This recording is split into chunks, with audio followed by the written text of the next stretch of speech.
Isa sa mainit na pinag-uusapan ngayon sa mundo ng showbiz ay ang umano'y hiwalayan ng mag-asawang Sara Labati at Richard Gutierrez.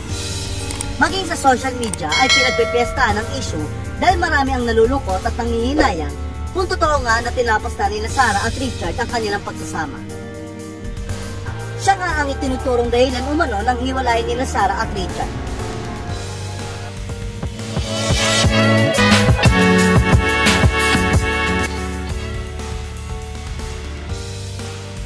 Tila sapat na raw kasi patunay na hiwalay na ang dalawa ang mga social media posts ng dalawa na hindi na magkasama. Lingid kasi sa kaalaman ng marami, hindi na paghihiwalay sina Richard at Sara.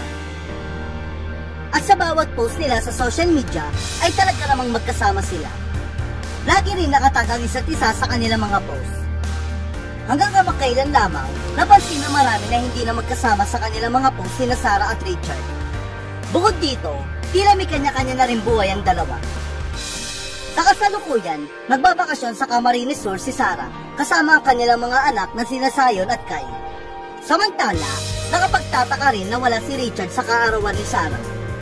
Habang wala naman si Sara sa kaarawan ng ina ni Richard na si Annabel Rama. Speaking of Annabel Rama, siya nga ang itinuturong dahilan umano ng hiwalayan nila Sara at Richard. Ayon sa ilang showbiz insider, di umano'y nakikisawsaw at nakikialam si Annabel sa relasyon at problema ni Sara at Richard. Samantala, ibilinag naman ng veteran showbiz columnist na si Christopher Min na malaking factor umano sa hiwalayan ni Sara at Richard ang alitan ng mami ni Sara na si Esther Labati at Annabel. Kung matatandaan, nagkaroon ng alitan noon ang mga ina ni Sara at Richard matapos isiwalat ng mami ni Sara ang tungkol sa pangit na pagtrato sa kanya ni Annabel sa binyag ng kanilang apo. Ani ni Christy, isang source ang nagkwento sa akin na maaaring malaki ang partisipasyon noong nakaraang hindi pagkakaunawaan ng mami ni Sara Labati at ni Tita Annabel. Kung pwedeng oo na ayos, oo po pwedeng nagkalapit ulit, pero meron ng pilad yung samahan. Maging si Christy na nasundan ang love story at mga issue na kinakaharap nila Sara at Richard, ay labis namang nangihinayang sa kinahinatnan ng relasyon ng dalawa.